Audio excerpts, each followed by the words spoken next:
Great. Well, thank you, Evelyn, and thank you, Michael, for inviting me. Of course, remember important conference without GPCR would be sad. So here comes your GPCR talk. And no, actually, our lab is very interested in not how the GPCR signal, but how the GPCR signaling is terminated. And there are two proteins that do that in humans. So we have two arrestins, arrestin 2 and arrestin 3, and they take care of cutting away the signal after the receptor has done its job. And there's this unfolding paradigm that the membrane plays a huge role in regulating arrestins. So now, within the last 15 years, we have gathered, not even 15 years, 10 years. Now we have available 15, 20 high resolution structures of these GPCR arrestin complexes. And for the longest time, it was a mystery. How is it possible that there are only two arrestins regulating over 800 receptors in the human body? And now that we've seen several iterations of these complexes, we can tell that there's a common scheme. So we know that the arrestins always bind to phosphorylation patterns in the receptor, and then it also becomes very apparent that the arrestins interact with the membranes, or in these cases of these cryo-EM structures, with the micelle. So I pointed out here that arrestin can take up different conformations on the receptor, but it becomes very apparent that arrestin always wants to bind to the membrane too. And the third one I show here of the atypical chemokine receptor 3 was actually solved by my PI, and it shows a very novel kind of configuration that arrestin doesn't care about the receptor core in itself. It only cares about the phosphopeptide of the receptor and the surrounding membrane. So we take this as a model because it allows us to look at these two different signals and take away the receptor from the equation. So what we can do now is a very nice reconstituted system where we just take the phosphorylated C-terminus of the receptor. So we synthesize the phosphopeptide, and then this is anchored by a palmityl residue. And then we can integrate this into a reconstituted nanodisc. So for our experiments, we are using also MSP derivatives. So this is the NW9. It's a slightly shorter version of the MSP protein, and it reconstitutes into 9 nanometer nanodiscs, so relatively narrow. And then comes my shameless plug to our friends from Cube Biotech. I use their fantastic nickel anti-A magnetic beads, and these are the best I've ever used, and I've tried different companies. And then we do a simple pull down assay here because we can pull on the His tag of these nanodiscs and then see how much arrestin comes down with it. And what we can do now is control the lipids that are forming this bilayer in the nanodisc. And then we try neutral, uncharged, and then we try negative lipids, and then we try the PI45P2, which is a very typical phosphoinositide that is involved in GPCR signaling. And now we can actually track what is arrestin doing over its lifetime with the receptor. And we actually find that the arrestin interaction with the membrane depends heavily on the type of lipid that is available. So we can see that in the basal state, so when arrestin has not encountered the receptor yet, it specifically pulls down with nanodiscs that contain PIP2. And we can see that the affinity of the arrestin to the PIP2 disc even increases when we pre-activate the arrestin. So I call this arrestin 2 star. And this pre-activated mutation basically represents the arrestin that has released its autoinhibitory C-tail. And this is the sort of situation you will get after it falls off from its receptor interaction. So you can see affinity to PIP is even increasing. And then, so what would be the most well-shaped model to represent the arrestin interaction with the receptor? So we introduced the phospholipid I've told you about. And then we actually see something very interesting. Arrestin doesn't care anymore which of the lipids is available. All of these discs, as long as you supply the phosphopeptide, are able to pull the arrestin down, and it doesn't matter if it's charged or not charged. So we can really see the synergy of the phosphopeptide acting with the membrane. And then now that we have this possibility to make really membranes of our design, we can ask deeper questions about the different lipids that are available. And so obvious choice was to look into all the other PIPs that are available in the cell. So most of the field is focused on the 4,5-P2, but we got all of the 7 different variants that have the various phosphorylations on the inositol ring. And then we tested how does Arrestin interact with nanodiscs containing these 7 different PIPs. And we actually find that the more phosphates you have on this head group, it doesn't really help Arrestin. So people were mostly thinking that negative charge would increase Arrestin affinity, but that doesn't seem to be the case. Actually, if you check all of these blue bars in the graph, you can see that affinity is highest actually for Arrestin on the monophosphorylated PIPs, specifically on PI3P. And that is very interesting because these PIPs, they serve as signposts in the cell. So they are specifically located to distinct subcellular compartments. And while we know mostly on the immediate contact with the receptor on the plasma membrane, we would have the 4,5-P2. But then actually, when the receptor gets internalized with the help of Arrestin, we will encounter, for instance, PI3P in the early endosome. And that is quite remarkable because for several GPCRs, it is well described that they can continue signaling from the inside of the cell. So you will have a sustained signal, and probably Arrestin plays a role in that. And now we actually have a structural link on how does the Arrestin complex persist while the whole assembly is internalized. So we are really planning to look more deeply into how Arrestin traffics with the receptor inside of the cell. And another factor that was quite interesting to us is the charge of the membrane.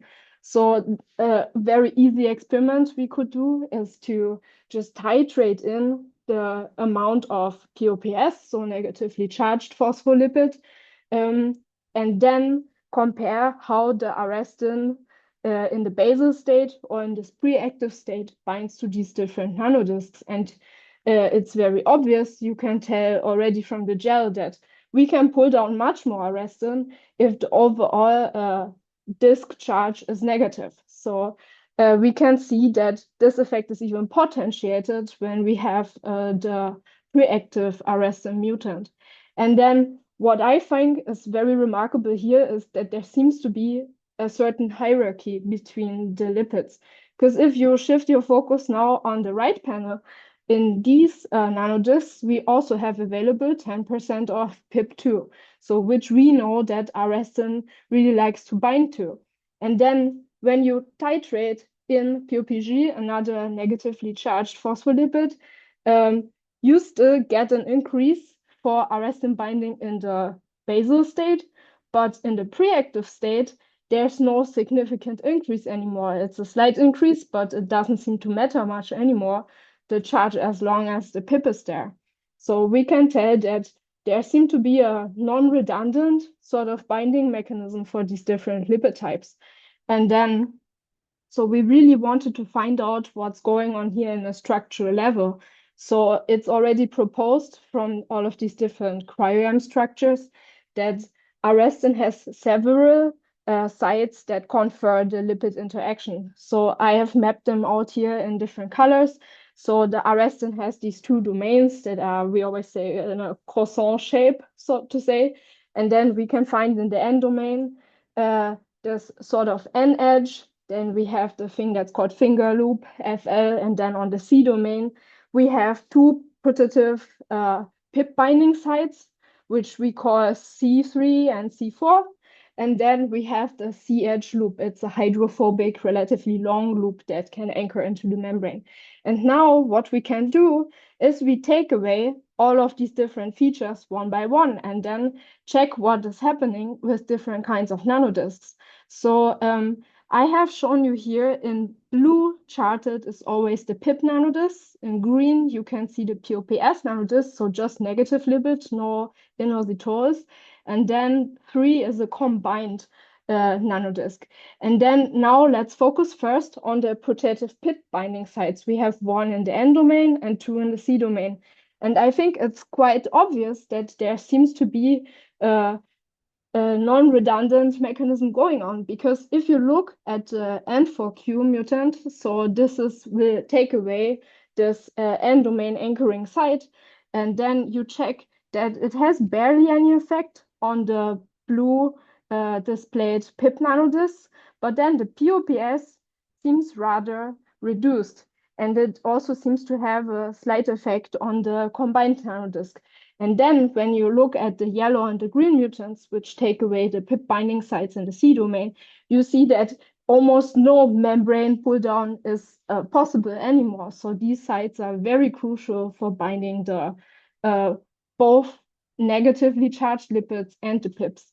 And then most of the field was always looking for these hydrophobic loops, so the finger loop and the C edge loop, because they're very long and they usually engage the micelles really nicely.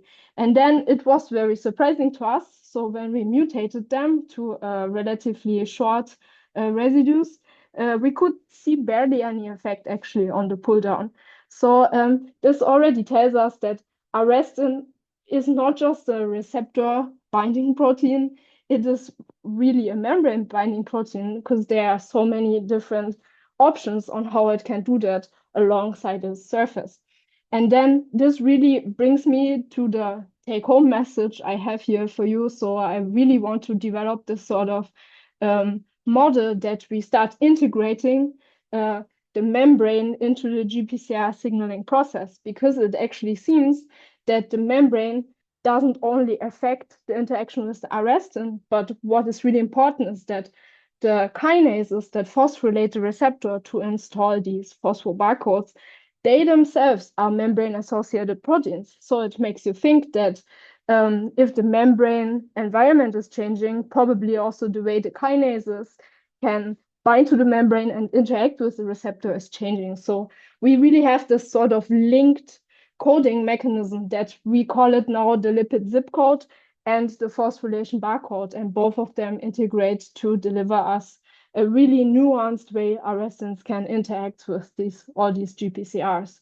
So I really hope that was a sort of nice plunge into GPCR world for you, and I want to thank my fantastic lab and all of our collaborators. Unfortunately, I didn't have time to show you, so with them, we have done very nice deer spectroscopy and also a single particle cryo, where we solved the structure of the phosphopeptide with the arrestin. And I really invite you to check out our preprint. It's under revision now. And yeah, thank you for your attention. Thank you so much, Yasmin. That was a fantastic talk. And I would have really loved to see your deer spectroscopy results. But it's okay. We have a couple questions in the chat for you. Would you like to unmute and ask your question? Asmita.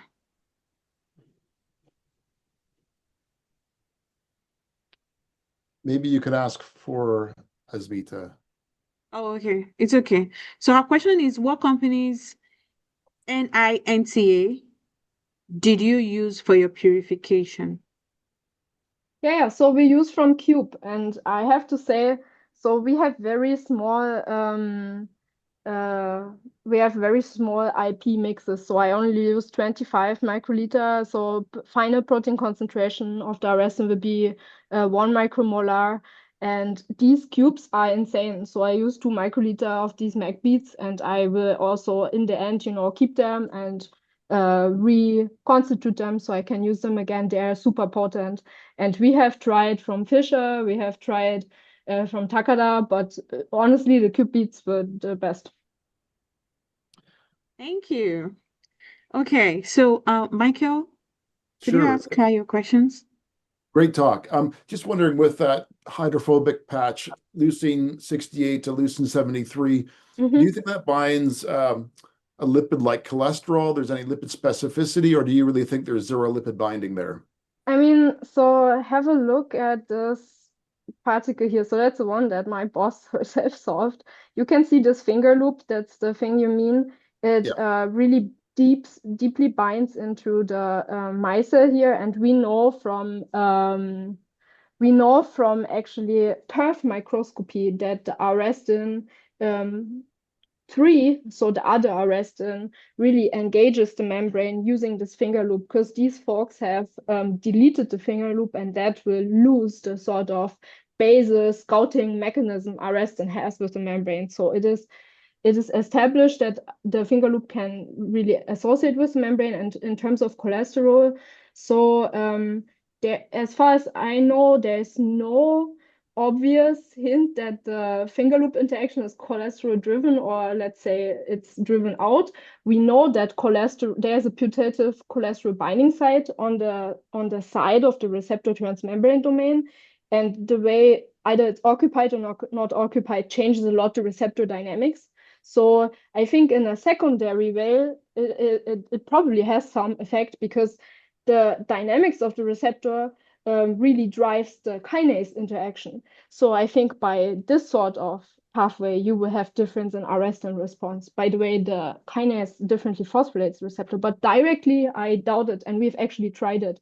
We've made nanodiscs titrating cholesterol, and there is no effect. I mean, we tried. It's very sad, but it's not happening. Great. And do you think there's any membrane curvature that's induced given the multiplicity of binding sites, either to parked arrested on the membrane or when it's associated with a GPCR?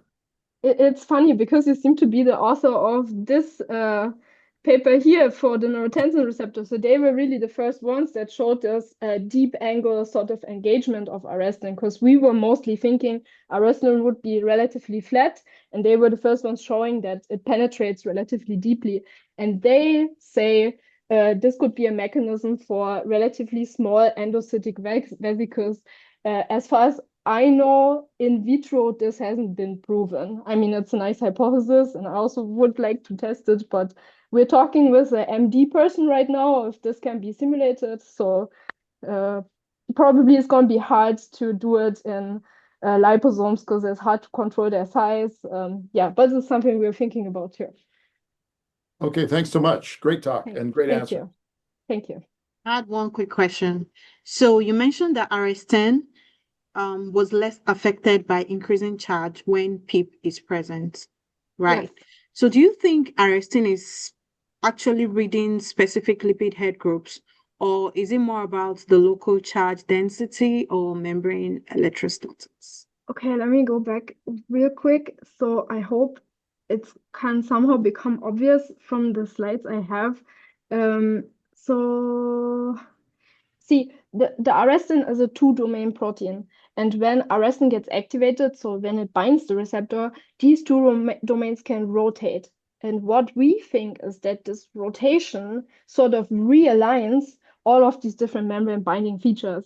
And I think from our results with the PIPs, you can tell that the high phosphorylated PIPs, the red one, like the 3-phosphor one, is actually the worst. And I think there's a sort of steric hindrance happening.